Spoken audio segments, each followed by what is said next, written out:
So, ayun guys, what is up? It's your Arke Boy again. So, for today's video, may life update tayo guys. So, nung nakaraang video, ginagawa ko yung model ko, which is yung duplex. So, ang gagawin ko na lang for today is magre-render at tatapusin kasi deadline na bukas. So, today is December 21. So, ang deadline December 22. But, life update guys, tignan nyo naman. Yung Lumion ko, tangin na naman. Hindi gumagana, not responding. I don't know why guys. Tignan nyo.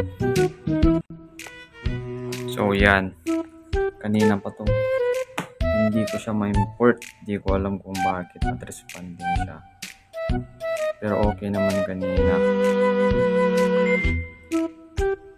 Tapusin natin guys. Oh, ganyan siya. Oh, ayan. Sana pwede na. Yan. Sana pwede na guys.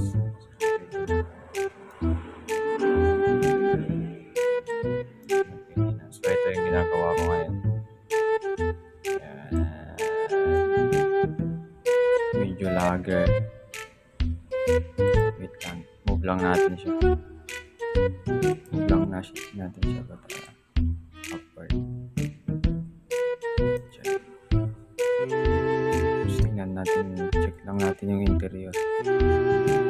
Yan. Okay na guys. So, papakita ko yung result mamaya. Let's do it. Let's do it.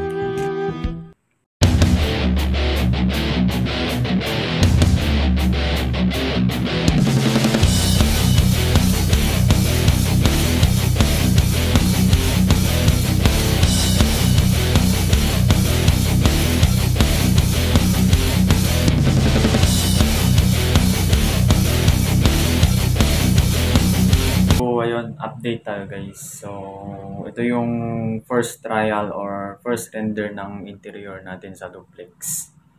So, ito yan. Tignan lang natin. So, ayan. Ito yung first trial natin sa sa interior ng duplex. So, ang gusto ko is minimalist lang and white color yung interior para magmukhang malawak siya or spacious kumbaga. So, ang next na gagawin ko yung interior ng comfort room or the toilet and bath and the master bedroom sa taas. So, update lang guys. So, nakalayo na tayo. Ito yung sa living, dining, and kitchen. Yan, makikita mo yung ceiling niya, din yung lighting. Tapos kung makikita nyo yung lalaking yan, handa na siyang makipag-UFC guys. Conor McGregor!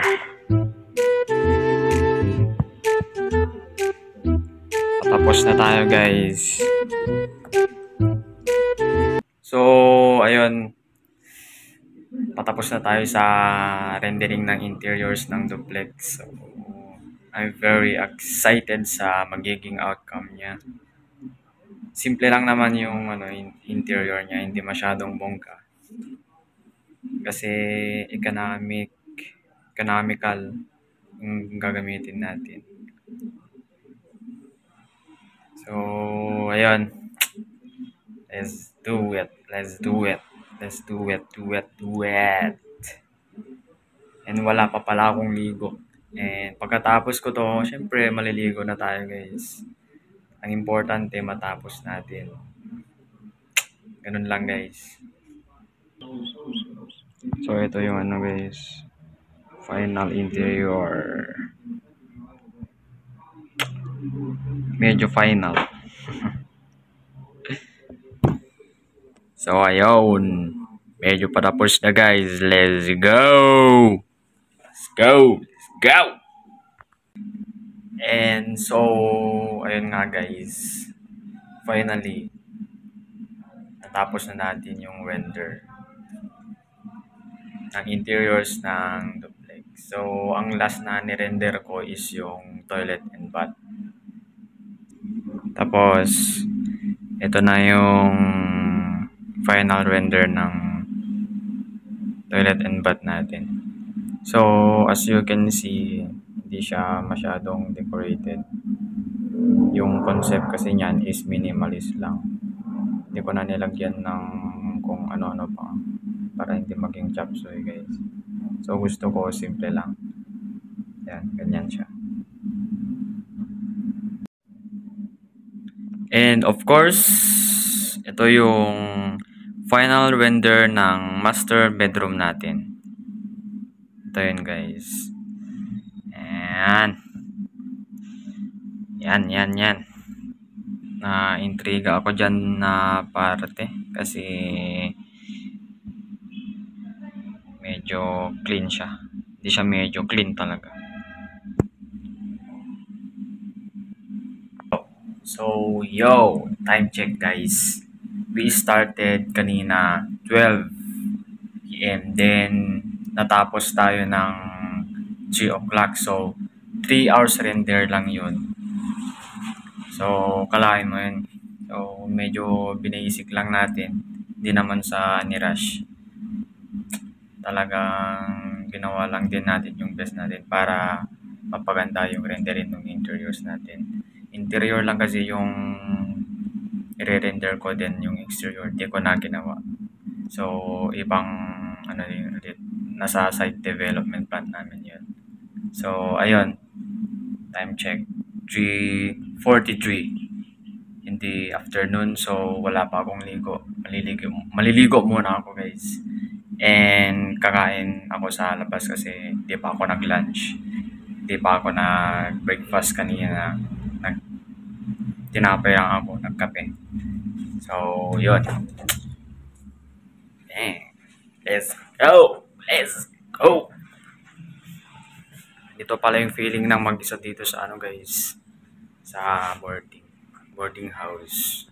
So, ayan. Ako lang. Wala akong kasama. So, ayan guys. Bago ako maligo, may gusto lang akong i-share sa inyo. Gusto kong i-reveal kung ano yung sabon at shampoo naming mga syempre cute syempre. So, ito guys, share ko yung yung ginagamit kong sabon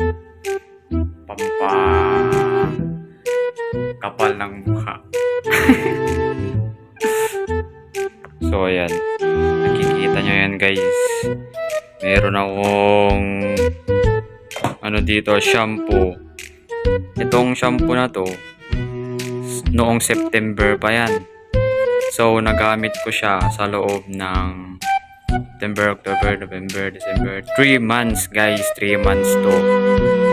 Kalahin mo yun. Tapos, ito, ginagamit ko. Orange. Hulaan nyo na lang kung ano yan. Effective yan guys.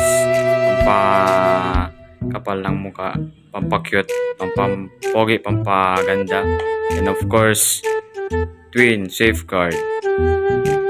Meron na lamang kong natitirang 2 pirasong mahiwagang safeguard para malinis yung 99.9% na germs sa katawan. So, yan. So, yun. Since uwi na kasi ako bukas or mga Sabado sa probinsya. Uwi na rin sa probinsya para makapagpakasyon na rin and makapag-relax na rin.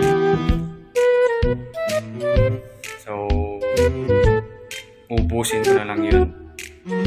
And mag-restock na lang ulit next year. So, yan. Liligo na ako guys kasi gugutom na ako. Let's go. Bye muna. 2,000 years later. So, ayun guys. Life update. Tapos na akong maligo. And, nagugutom na rin ako guys. So, check lang natin yung pambili natin. Kung meron pa tayong pambili. So, ito. Wait lang. So, ayun, check lang natin kung may pambili pa tayo guys. So, ito na lang yung natitira kong pera for today. Yan, barya na lang. Yan guys, mag-subscribe kayo. Support my channel para magka million naman yung ano. Charot lang. So ayun, basta subscribe kayo guys. Support this channel. At madadagdagan pa yan. So ayun, gutom na ako. Let's go! Ano na tayo? 2,000 years later. So ayun guys, update. Yan, bumili na ako ng pagkain ko. So meron tayo ditong dim sum and dalawang bokorol.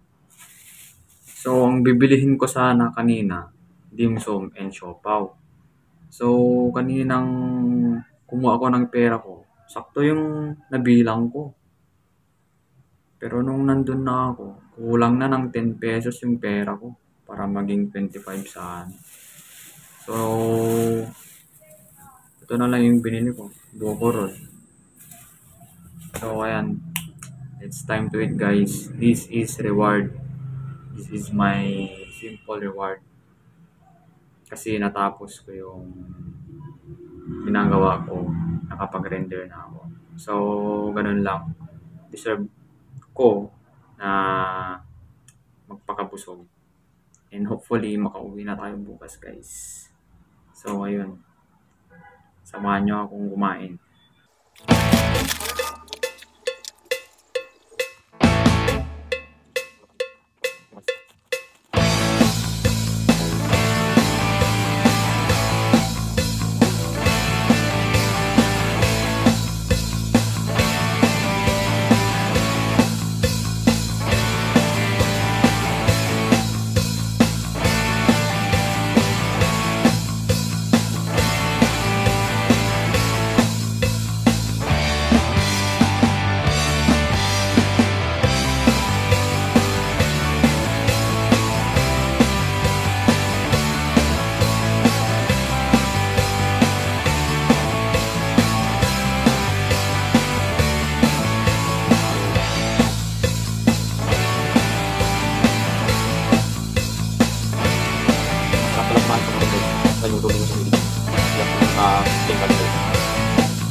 And saka, huwag kayong magpapalipas ng gutom kasi bawal. So, kasi kaming mga RQ student, minsan nalilipasan ng gutom dahil sa plates, marami kaming plates na tinatapos. Minsan, kakalimutan na namin kumain.